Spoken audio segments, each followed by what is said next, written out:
인사하시죠. 예. 날씨가 미친냐 널뛰지.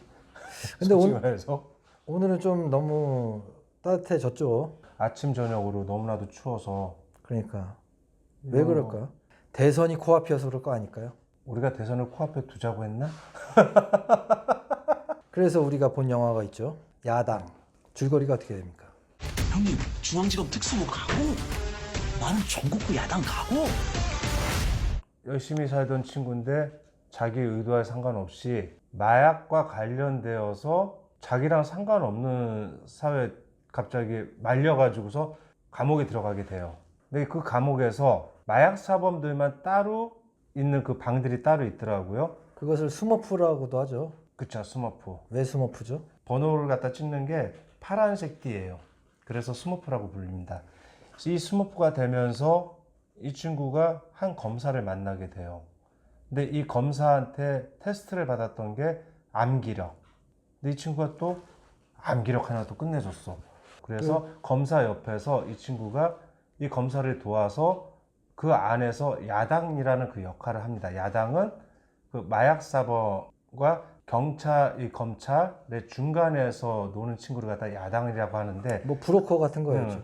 그 야당 역할을 하면서 이 친구가 검사를 많이 도와주게 돼요. 그 검사가 누굽니까? 배우 이름은 유해진. 나중에 위로 올라갈수록 이 검사한테는 이 젊은 친구가 눈에 가시, 이제 토사구팽을 시켜야 되고 시점했다고 해요. 그래서 토사구팽을 이 젊은 친구가 당하면서 복수를 갖다가 이제 결심하게 되죠. 어찌 보면 이게 몇 년 전에 지금 나온 영화잖아, 이게. 기획을 몇 년 전에 한 거죠. 몇 년 전에 한 건데 지금 상황하고 너무 잘 맞아떨어지는. 그리고 여기에 또 아시는 배우들 몇몇 나오시잖아요. 김정팔 배우님이라고 강하늘이라는 그 젊은 친구가 마약 사범으로 들어가게끔 그거 갖다 설계한 사람. 야당짓에 걸린 거죠. 그걸 야당짓이라고 네. 하더라고요. 맞아. 야당짓을 갖다가 한 사람이 김정팔 배우님이신데, 그 선배님이야 뭐 아싸라게 딱 자기 거 하고선 딱 들어가시더라고요. 뭐 개인적으로 공연도 같이 하셨잖아요. 그 선배하고는 두 번째 작품이라서 그 물고기의 축제라는 작품을 하고 나는 아니다 라는 작품 하면서 이제 조만간 한 9월 달쯤 또 앵콜을 갖다 같이 할 예정이죠. 네. 자, 그럼 여기서 야당짓을 한다는 게 무슨 뜻입니까? 다시 한번 정리하면. 너 야당 한번 해봐라. 저 새끼 저거 이강수라고 요즘 전국구 야당으로 뜨는 새끼입니다. 이가 내한테 야당질한 기다.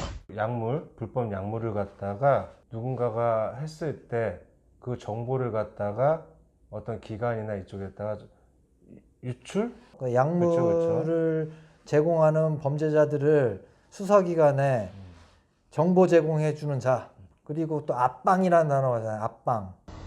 조훈, 나 약쟁이 만든 새끼. 아빠 한 번만 서볼래? 경찰의 앞제비? 그런 앞제비가 돼서 마약하는 사람들의 본거지로 투입이 돼가지고서 누군가가 어디에서 마약을 하고 있다라는 것 갖다 정보를 갖다가 빼돌리는 사람? 찔러주는 그것도 정보 제공인 거죠. 경찰과 검사의 얘기긴 해요. 그러니까 수사권 독립에 대한 얘기도 여기 좀 걸려 있습니다. 그렇지. 근데 경찰에서 하는 뿌락지 노릇은 앞방이라고 그러고 검사가 하는 뿌락지 노릇은 야당이라고 하는 것 같아요. 그래서 경찰에서 쓰는 은어와 검사 쪽에서 쓰는 은어가 좀 다른 것 같다라는 거지. 그런 은어들도 참 자료조사가 잘 되어 있다. 어디서 그렇게 은어들이 갖다 붙이는지 참. 왜냐하면 그런 것을 누군가가 알아채지 못하는 어떤 단어들로 많이 암구 같은 거예요. 암구. 그들만 알 수 있는. 이 감독님이 황병국 감독님이시죠. 이 감독님이 이런 수사물, 경찰물의 엑스트라로도 많이 나옵니다. 아마 부당거래도 나왔을걸. 이 감독님이 본인이 시나리오를 쓰면서 이런 조사들을 많이 하잖아요. 그렇지. 근데 경찰에 한번 마약 사범으로 잡혀 들어간 적이 있었대요. 어쩌다가 저기 뭐 이렇게 밑에 같은 데 막 이렇게 보고 다니고 막 이랬나? 그 영화에서 그 장면이 나오잖아. 소화전 밑에다가 이렇게 숨겨놓든지 가스배가 몇 번 가스배가 내고 거기 뒤에다 막 놔두고. 그러한 것들이 마약 사범들하고 인터뷰하면서 나오는 씬들이라고. 마약 사범하고 같이 있다가 마약 사범이 걸려가지고 들어간 것 같아. 그러니까 그만큼 자료 조사를 깊숙하게 한다라는 느낌이 영화를 보면 묻어 나옵니다. 저는 전형적인 한국 형사물이라고 느껴졌어요. 우리나라의 부당거래라는 작품도 있고 사생결단, 사생결단. 예, 그 두 개가 합쳐지면서 또 느낌은 범죄도시. 그러니까 지금 시대는 사실 이걸 뭐 포스트 모더니즘이라고도 하는데 버무림의 시대잖아요. 응용. 그치, 응용. 그리고 이 작품에서 보면 야당인 강하늘이 약을 어떻게 보면 중독이 되었다가 치료하게 되는 시퀀스가 있어요. 근데 그것이 또 올드보이를 오마주한 시퀀스처럼 나옵니다. 머리 스타일도 그렇고 그런 것들이 참 잘 버무려진 한국 영화의 어떤 그러한 느낌들을 잘 버무린 영화로 저는 많이 보였어요. 정말 잘 다듬어진 편집도 그렇고 막 어지럽게 컷이 정리가 되어 있지만 연기의 호흡에 맞춰서 편집이 잘 정갈하게 되어 있다라고 많이 느꼈고 근데 이런 부분에 있어서 색감이나 이런 것들은 홍콩 느와르가 좀 많이 떠오르긴 하죠. 근데 이제 이 홍콩 느와르라는 거는 나는 개인적으로 정통으로 느껴져요. 정통. 여기는 뭐 마약 사범과 검찰과 형사가 다 엮여 있잖아요. 다 엮여있지, 짬뽕처럼. 누가 정의고 누가 선이고 이런 것들이 모호하잖아요. 아닌데 내가 봤을 때는 정확하게 오히려 더 찝어준 느낌인데. 저는 그래요. 이게 무간도라는 작품을 보더라도 무간도. 너무 좋은 작품이지, 무간도. 언더커버 이야기의 최고봉이라고도 할 수 있는. 근데 그건 정통이라는 게 뭐냐면 경찰 얘기야. 딱. 그 한 조직에 대한 얘기라고. 거기는 선과 악이 어찌 보면 좀 더 분명해. 그거 갖다 대립구도로 만들었으니까. 맞아요. 근데 우리나라 작품이라고 한국 영화라고 제가 느껴지는 게 이게 선과 악이 버무려져 있다라는 거지. 물론 이제 거기서 박해준이라는 형사 역할이 좀 더 미련스러운 어떻게 보면 선의 역할일 수 있겠으나 미련덕스러운 선의 역할이지. 근데 그게 남한테는 피해주는 역할이라고. 가족한테 피해주고. 그러니까 이것을 선과 악이라고 할 수가 없어. 근데 우리 한국 영화나 이런 작품 보면 어느 순간부터 참 잘 다루게 돼 있어요. 그걸 좀 코믹스럽게 한 게 이제 범죄도시지 사실. 그 마동석이 사실 선이에요. 굉장히 악한 놈이지. 그거. 그쵸. 근데 그게 이제 코믹스럽게 되니까 그리고 행해지는 행위가 정의니까 이렇게 비춰지는 것이지. 근데 이제 홍콩 영화나 이런 데 보면 그게 분명하다고. 선과 악이 하는 악들이 하는 행동들이. 한국 영화는 누가 선이고 악인지를 갖다 솔직히 말해서 다들 헤쳐먹으니까 뭐 좀 주요 장면으로 본 거는 뭐가 있습니까? 뽕을 하고 난 다음에 집단으로 노는 그 장면들 우리나라 영화에서 좀 다루기 좀 힘들지 않았을까 싶은 생각도 들고. 이놈들을 잡으려면 본거지를 털어야 한다. TV 출연 한번 해야지. 대권 주자의 아들이 뽕쟁이에요. 뽕쟁이여가지고 파티를 하는데 그 파티 안에서의 장면들이 성적 행위를 하는 거의 그냥 그룹으로 표현이 되는 거죠. 이게 좀 수위가 좀 이렇게 높지 않았나? 나는 개인적으로 그렇게 높다고 느껴지지 않았어. 내가 외국 영화를 봤을 땐 그런데 이게 한국 영화다 보니까는 약간은 좀 그룹으로 이렇게 저기 하는 건 그래? 흔하게 보진 않았으니까는. 그렇죠. 그래서 이 작품 같은 경우는 그런 좀 환각적인 부분에 대해서도 미장센이라고 할 수 있는 이 비주얼적으로 참 잘 담아낸 것 같고 강하늘을 참 그런데 잘 인물을 배치해 놓은 것 같아. 경찰차에 그 뭐라고 하죠? 이 경광등 같은 거 경찰 경광등 앞에 강하늘도 배치돼 있고 활락 파티 단체 활락 파티도 그 몰카로서 담아지잖아요. 비주얼적으로도 철저하게 계산돼서 찍혀진. 그래서 어찌 보면 그 장면이 사실은 그렇게 자극적이지 않은데 그런 몰카적인 부분에서 보여졌기 때문에 그게 이제 어떤 활락이라는 어떠한 부분에 대해서 참 잘 담아내지 않았나. 나는 사실 그러한 주요 장면이라고 한다면 인물들이 어떠한 이야기를 할 때 공간들, 예를 들면 야당의 강하늘이 형사를 맡은 인물이 박해준이잖아요. 네. 이 박해준과 같이 손을 잡고 작전을 펼치고 나서 이게 약간 꼬이고 둘이서 대화하는 한강씬이 있는데 국회의사당이 뒤에 포커스가 날려지면서 강한 얼굴 뒤로 국회의사당이 보이고 이 둘이 있는 풀샷 뒤로는 십자가가 걸려 있고 그리고 마지막에 강하늘과 검사가 뭐 이건 스포일러는 아니니까 결말 부분에 만나는 옥상이 있습니다. 그 옥상까지 이 검사가 뛰어내려와서 올라가는 이 시퀀스를 왜 담았는지부터 해서 왜 꼭대기에서 둘이서 만나서 끝나는지 이런 의미들이 장소로서 이 감독이 표현하지 않았나. 그리고 그 대사에서도 그런 게 있잖아요. 야, 이 꼭대기에서 밑에를 보니까 이 맞아, 세상을 맞아. 다 가진 것 같다. 어. 근데 나는 난간에 매달려서 끝까지 부들부들 떨고 있다. 검사가 그러죠. 이거를 난 놓치면 안 된다. 강하늘 보고 검사가 얘기를 하죠. 네가 잘해야 된다. 어? 내가 이걸 떨어지면 안 되면 너도 같이 떨어진다. 이런 의미겠지. 그렇지. 그런 대사가 초반에 포진되고 결말 부분에서는 옥상에서 끝난다. 나는 이런 것들이 흔하게 보일 수 있는 연출이지만 깔끔하다고 느껴진 거야. 이게 뭐 기획도 그렇고 편집적으로도 그렇고 대사와 장면과 잘 맞아진 영화라고 난 느껴졌어요. 나 그거는 마지막 에필로그에서 어장관리 그 수족관에서 우리 크게 한번 갑시다. 박자 잘 맞출 자신 있어?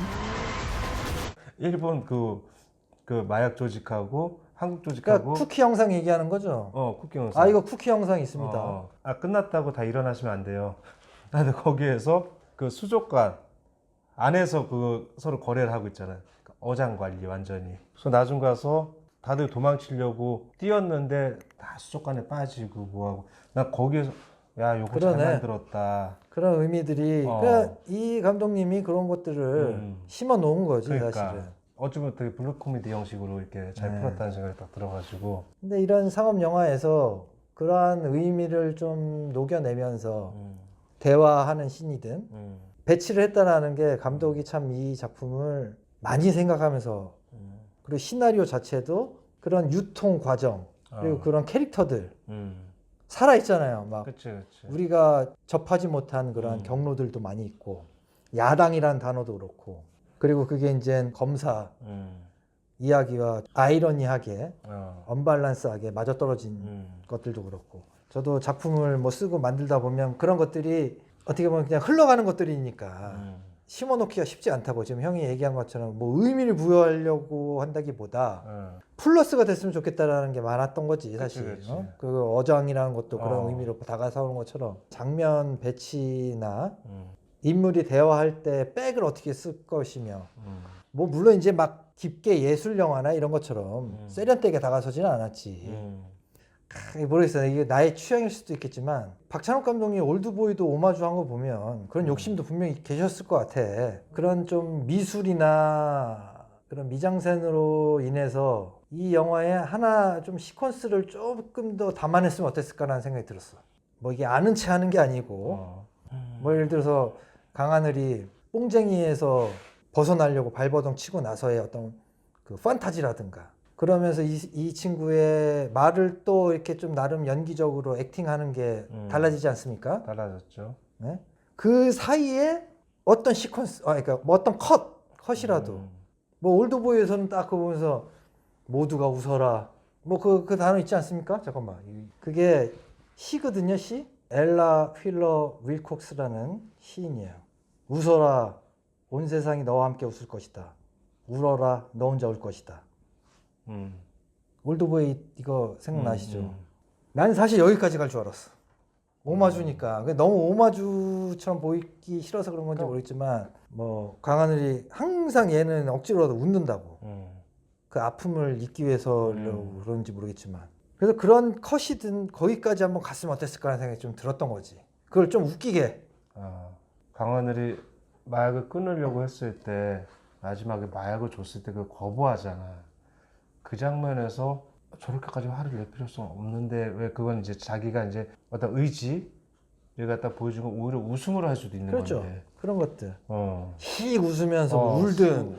웃다가 울 것 같아 그거는. 웃다가 맞다, 울 것 같아. 웃으면서 이렇게 울든. 마약하는 사람들은 이렇게 밥맛이 모래 씹는 거랑 똑같다고 얘기를 하더라고요. 근데 그 모래를 끝까지 씹으면서 딱 웃었으면. 웃으면서 날 실험하려고 하는 이 마약을 갖다 울면서 집어 던졌을 때 뭐 그런 것들이라든가. 그렇게 갔으면 오히려 더 강하늘의 연기도 훨씬 더 많이 살았을 것이고 장면 자체도 훨씬 더 좋았을 거라는 생각이 딱 드네요. 그건. 처절함과 그게 보였을 텐데. 의 어떤 아이러니가 그 장면에서 좀 돋보여서 어땠을까라는 저의 그냥 생각이었어요. 아니, 고한 장면만 들어갔으면 그 장면 확 살았을 텐데. 제가 우리가 밥 먹으면서 얘기한 것도 강하늘의 어떤 연기가 참 좋았지만 호흡이라든가 어떻게 보면 이게 배우 디자인 아닙니까? 그래서 이것을 어떤 뽕쟁이 연기와 좀 비교했을 때 더 울프 오브 월스트리트라는 영화가 있어요.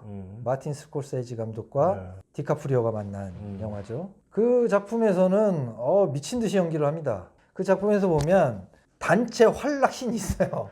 그리고 나서 디카프리오가 미친 듯이 스포츠카를 몰면서 하는 그 연기도 있어요. 뽕쟁이 연기. 근데 거기에선 그런 호흡들이 있다고. 지금 얘기한 비슷한. 지금 얘기한 것처럼 그 웃음으로써 그렇게 그 장면을 깔끔하게 됐다면 그 다음 연기가 확 바뀌었을 텐데. 그 다음에 더듬었을 때 오는 건 다르다고. 다르지. 그러니까 이런 포인트들이 나는 작품을 봅니다. 물론 너무 재밌게 봤지만 훅이라고 해야 되나? 연기에도 훅이 필요하고 연출적으로도 그렇고 그런 훅들이 조금 더 있었으면 어땠을까? 그러니까 범죄도시 같은 건 그 훅이 코믹이었어. 마동석이 훅 하고 나서 오씨 너무 아픈데? 뭐 이런 것들 있잖아. 이런 것들이 범죄도시에서 먹혔다고 한다면 코믹적으로. 여기서 난 개인적으로 강하늘의 그런 아이러니한 웃음, 웃었을 때 매력적이잖아요. 그 얼굴이. 그 웃음이지 않았을까 싶었는데 아쉽다면 아쉬운 거죠. 근데 이 작품은 너무 재밌는 작품입니다. 이 작품 같은 경우는 어렵지도 않고 그게 제일 좋았어. 어렵게 풀질 않았어요. 그래서 저희는 극장 가서 봤습니다. 확실히 극장 가서 보면 이 사운드라든지 이런 부분들로 인해서 몰입감이 훨씬 더 좋아. 맞아, 이 작품은 꼭 극장에서 봐야지만 되는 작품이지 않을까도. 그냥 보다 보면은 다른 데 못 일어나요. 그렇죠. 계속 봐야 돼. 우리가 오줌이 너무 매력잖아. 진짜 커피 커피를 드시면 특히 커피 드시지 마세요. 도저히 못 참겠어서 빨리 들어오더만. 정말 힘있게 싸고 그냥 빨리 들어왔어 진짜. 그만큼 재밌습니다. 재미있고 재미는 진짜 있어요. 오랜만에 수사물이죠. 수사물인데 어찌 보면은 사람들은 정치물이라고 생각할 수도 있어. 근데 난 이게 지금은. 정치와 좀 연결될 줄 알았는데 그러진 않았는데 그냥 그거를 그러니까 배경으로 삼았지. 그러니까 배경으로 삼았는데 어쩜 이렇게 잘 떨어지는지 맞아 떨어지는지. 이게 왜 지금 나왔을까도 조금 아무튼 어떤 타겟층을